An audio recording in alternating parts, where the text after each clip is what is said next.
What was it about that desert? I know you joked about it on the radio, but you also got some big stepping up offensively from some guys that you haven't had all the way. Yeah, no, it was a really good trip.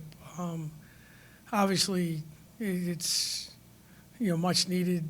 Get some wins and get road wins, but I really thought our team handled it really well. I mean, it was the first time any of us really had done this in this format to leave, play 2 games, stay out, practice, all the stuff that goes with it.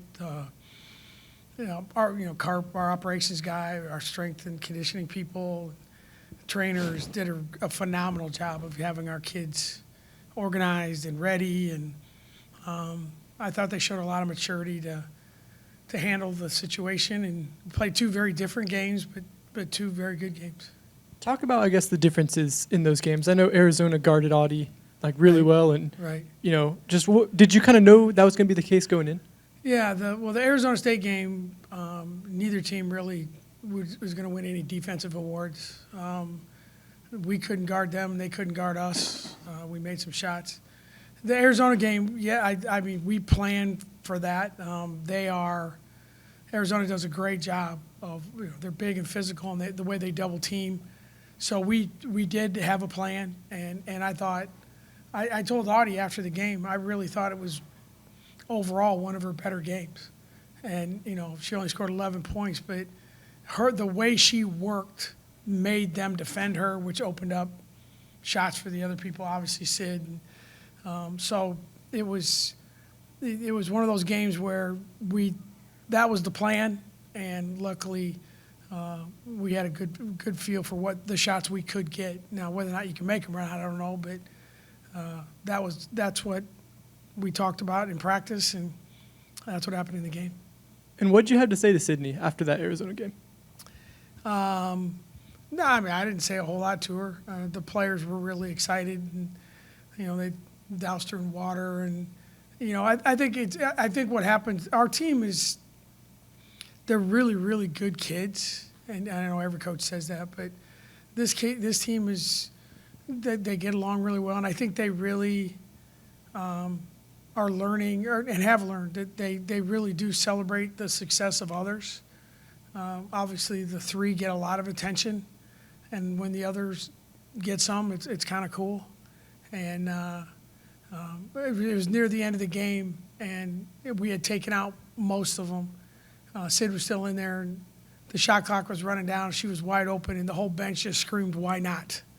And she made another one. And so it was cool. I mean, those are moments that are fun for everyone. Certainly, it was fun. Sid's parents were there to see it. So, those are moments that impact the success of our team. And, AJ and Reagan kind of had that night against Arizona State. And, that's what you have, to have success in this league. And luckily, we got it from different people in 2 games.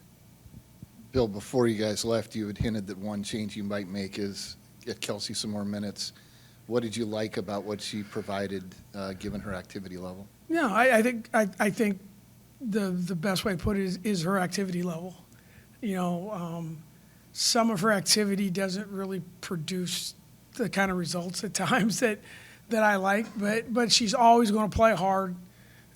She's learning that it's okay to pass, and you don't have to shoot to be effective. She's always going to try and go rebound. Defensively, I thought she was much better in both games, but it's just, you have to eat up your minutes somehow, and if you're eating up minutes through effort, energy, activity, sometimes that's enough. Not always, but I thought she did it in both those games, and really, even though her stat line wasn't what the others was, sometimes that column that says minutes, that number dictates a lot, and her minutes were productive, and that's why she got a lot of playing time.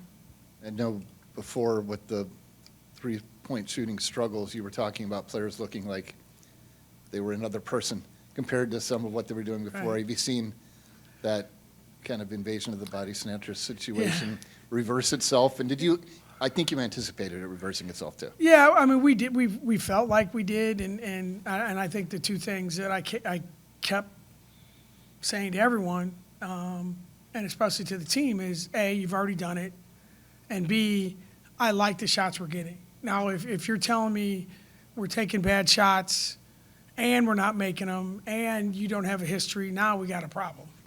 But we really tried to emphasize, and we will continue to emphasize, these are shots you make every day. These are shots you've made your whole life. These are shots you make, and that's why we recruited you. And as long as we're taking the shots within our offense that we feel give us the best chance, you live with the result. And, in both those games, we didn't shoot a ton, but we were efficient. They were open. They were in rhythm. And, yeah, they got to see the ball go in the basket. Does the trip to Arizona have the possibility to be turn the corner or jumpstart the season type of trip? I mean, you've been around plenty of teams where moments like that have happened. Does it possibly compare to any situations you've had before? I don't know. I mean, I see how people would view it that way. I think the difference is the league is so weird, and it's like if you knew you were playing everyone twice, and I'm probably not answering the question the right way, but it's like it just seems like everything is so disjointed, and I think I pissed the Big 12 people off because our schedule is crazy as far as 4 games and 10 days and Sundays and whatever. I do think, I don't think there's any question if we don't go to Arizona and play the way we played, the tenor of today would be a lot different. But I just feel like it's really hard to quantify the rhythm of the schedule because you only play 3 teams twice. And so now, I mean, I remember, Coach Stacy, I just said that on the radio. It was like he used to always say, it's when do you play him and where do you play him? And it's like we played Oklahoma State in December and we don't see him again maybe ever. So I don't know. It's just a really weird dynamic, which everyone's going through. I mean, everyone's kind of like, who do you get and when do you, all that kind of stuff. So I hope it does. I think that there's a chance that it could, but that's not a very good answer. But it just, I don't know. It's just such a weird thing for me because you're trying. I think that's why we have bored you guys and I bored the team to tears of it is a 1-0 next 40 minutes, and we pick out one other thing, and that's it. Like, let's just focus on that because it's too hard to quantify. And I guess I'm just not smart enough to figure out how to do it, I guess. Yeah, I bet. can't speak for them. Yeah. Yeah. It's all right. They don't want to hear what I have to say. Takes 2 of us.